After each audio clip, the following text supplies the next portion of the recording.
Yo, what up, though? J Hall, writer, cultural critic. And I got to give you my recap when it came to Jay-Z at Yankee Stadium celebrating the 25th anniversary of the Blueprint. First of all, if you heard about there was some flight delays that weekend flying in, shout out to you. I can tell you it's not a myth. I was a part of that. Yeah. Let me tell you, I was supposed to be in NYC at 11 a.m. I did not get there until 1 a.m. I got a text message that said that my 7 a.m. Friday flight was already canceled. I got that text message on Thursday night.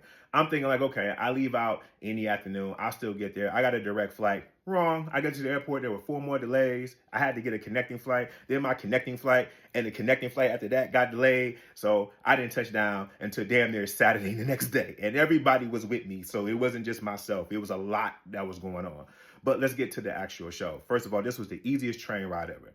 You get on the train on your way to Yankee Stadium, you already knew where everybody was going, whether you from there or not. And listen, I lived in Brooklyn twice. I never really messed with the Bronx a lot unless I was going to a Yankee game to see them play the Tigers. So I'm not necessarily that familiar, but there was a lot of energy on the way there. I was having conversations with strangers that I'll never see ever again, and I never saw them before, talking about albums that Jay had put out and where we were, or making arguments or what we're going to do, and you know, who he's actually going to come out with. Because at this point, we had already heard who came out the night before that. Beyonce came out, Alicia Keys, Nas had came out, Jazzo. So people was making all these guessing games and having all these theories. And it was exciting to kind of have that kind of feeling. Plus, the people I was with, we was all feeling energized. So when I get to Yankee Stadium and you see it, the first thing I feel was the energy in the streets. I mean, the Bronx was definitely on fire, right? In a good way. It was positive. People were telling t-shirts. You can tell it was like a whole stimulus package going on around the way because people was finding a way to make their money. Like New York was definitely getting the money. Now, getting inside was a little bit tricky, but I got there and people was finding some interesting ways to get in. Now, I'm even hearing on that third night, people was finding some issues that was happening, but I can tell you for myself, I was able to get in there. And as I sat in there and I saw people that I haven't seen in years, and I saw people from Detroit, and it was people from all over, out of the country. When I sat down, the first thing I felt was the energy of Yankee Stadium. And then when you see that Blueprint screen come across, or that Jay-Z 25, and he got ready to perform, it was dope. Now, I got to tell you, he didn't do Takeover. I knew he wasn't going to do Takeover. I knew in my soul he was not going to do Takeover. Nas had just came out the night before. He's not doing Takeover. But I got to tell you, the ratchet part inside of me, I wanted Jay-Z to do Takeover. In my heart, I said, yo, on the first verse, he's not even talking about nobody in particular. He can't talk about Nas no more. He can't talk about Prodigy no more. Rest in peace. He's no longer here. But yo, at minimum, you can at least do the chorus, right? I want to hear that ROC. We running this rock. But you also got to remember, some of the people that he shot out on the chorus of Takeover, he ain't cool with no more. And they got podcasts. They've been talking trash about Jay for years. So it was much to be expected. Plus, he's mentioned himself how he's elevated past that and he's no longer about that. But look, I got to tell you, the ratchet part of me, if you're going to celebrate the album, I at least at minimum want to hear it. Yeah, the band kind of teased it a little bit throughout the night, but nah, I want to hear it. But I get it. I totally get it. Some of the highlights were the guests. He brought out Slick Rick when he did the Rulers Back. Slick Rick felt like as if him and the band wasn't in sync, but it's still Slick Rick. He's a legend. Peace to him. He brought out Pharrell. That was dope. He went through a whole sequence of that. Now, I got to tell you, the highlight of the guests, not because I'm from Detroit, but it's just the truth, was when he brought out Eminem. Because as he was rapping Renegade, there was a silence amongst the crowd because people were glued because everybody wanted to see Eminem. And when Eminem came out there, the performance, the crowd, the audience, everybody erupted. I got to tell you on the side note, Eminem is a GOAT. He's from my hometown. Much respect to him. I even seen Eminem get booed and turn his boos into yells when I was a kid, sneaking into those spots that him and Rest in Peace Proof and all of them used to freestyle at. But it's hard for me to cheer for M when others are around. And others, I mean people who don't look like us. Because they champion him, and it doesn't feel like they champion him because they're a part of the culture. They're championing him because he got blue eyes that match like theirs. And there was a couple bros that was surrounding me that was like, yo, isn't he great? Isn't he the best? And it just gave me this eerie feeling because M has always given me the impression that he has a love and admiration for the culture, and he's always treated this culture like understanding that he is a visitor.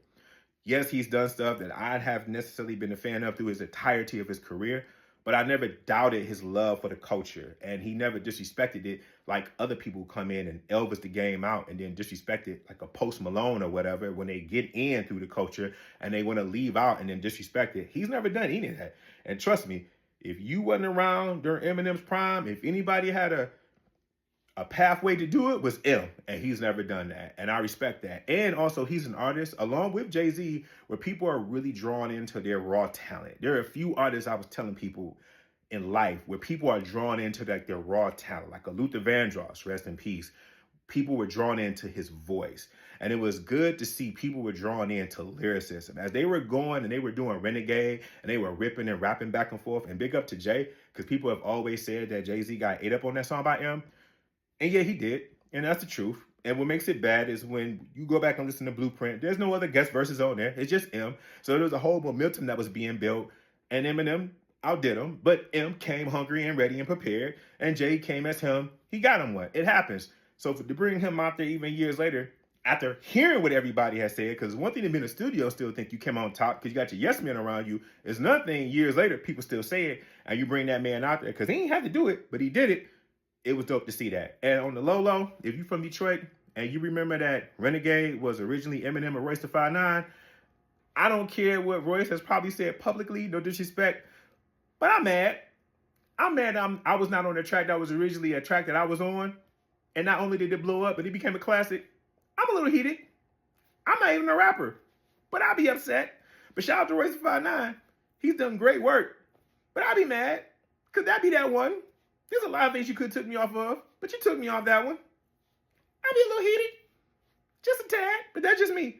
I'm just saying that's just me. I always have a time capsule that resonates with me personally when it comes to Jay-Z's discography. Reasonable Doubt is when I was getting into some BS.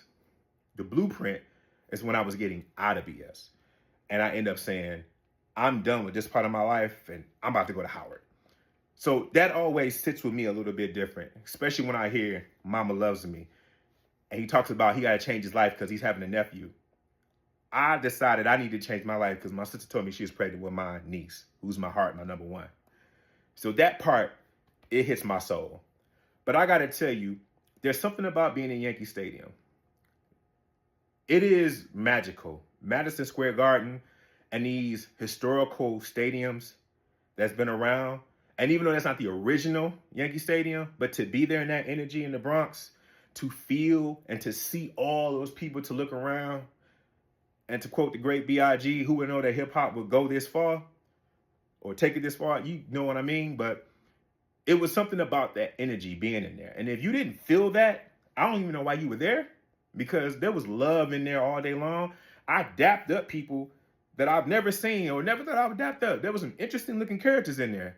I saw some MAGA hat blacks in there, okay? And for the first time, I didn't want to punch them in their face.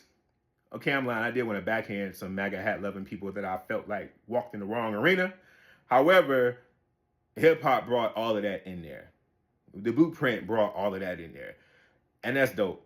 And that's ill. And I feel as if you can't feel that or understand what that's about, then you don't understand what that culture is about in that. And even though Jay-Z had did that Target freestyle the night before, and I wasn't necessarily a fan when I saw that online, I still can appreciate just this part right here in life and us celebrating these legacy acts and celebrating this legacy album, these legacy pieces, these masterful pieces that have resonated, that we argue about in barbershops and on the corners and at our workstations all the time about why they're classics and how we try to explain to a younger generation why these pieces are significant.